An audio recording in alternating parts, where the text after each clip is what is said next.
This is a video review of the Intex Easy Set pool.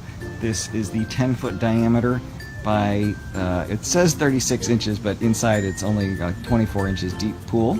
The first thing I want to point out is that you really are supposed to set this up on a completely flat ground.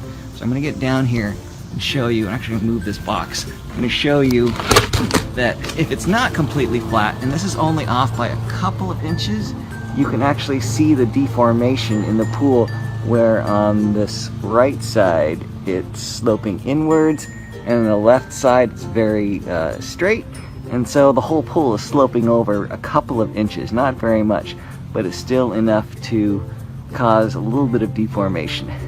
In fact, let me go take a closer look at the side of the pool. So here you can see that there's the lip of this side of the pool is actually a little bit lower because of the deformation. And you're supposed to have it filled up to just under the lip of the inflatable ring. I've got it a little bit too high on this side and maybe a little bit too low on that side.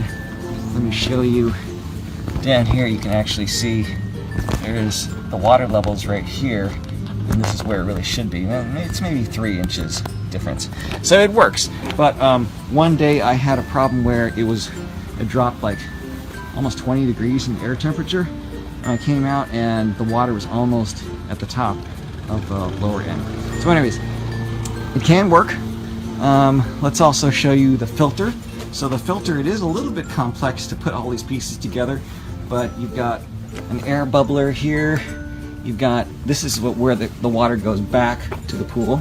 You've got a filter here, and I'll open, actually I can't open up the filter without you. There are little plugs that go on the inside of these two outlet hoses as well as this inlet hose, and then you can open up this filter here. I'll show you probably in a minute.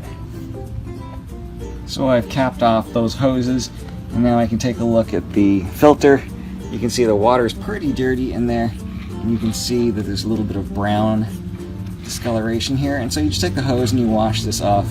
I do it every day. I think if you left it longer it wouldn't come off as easily.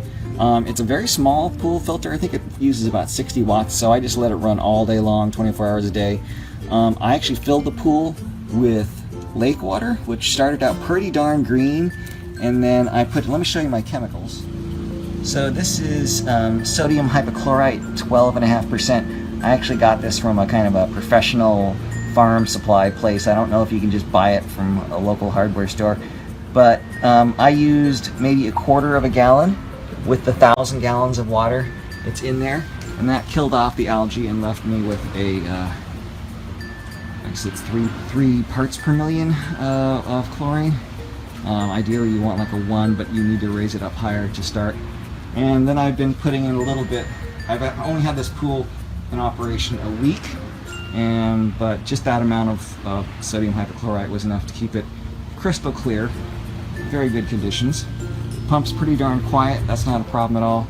I'm actually in the process of draining it out now because we're going on vacation. But it's been great. You know, I only paid like 45 bucks for this, which is half off towards the middle of summer at my local Fred Meyer.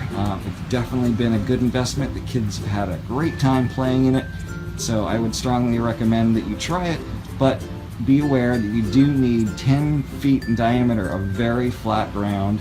You can have, as I showed you, maybe 3 or 4 inches of difference, but it will cause a few problems. Any more than that, I wouldn't do it because the water's just going to spill out over the side eventually. But yeah, it's been reliable, and there haven't been any leaks, and I don't know if it's going to last more than a year, but you know, at 45 bucks, I think that's a good investment.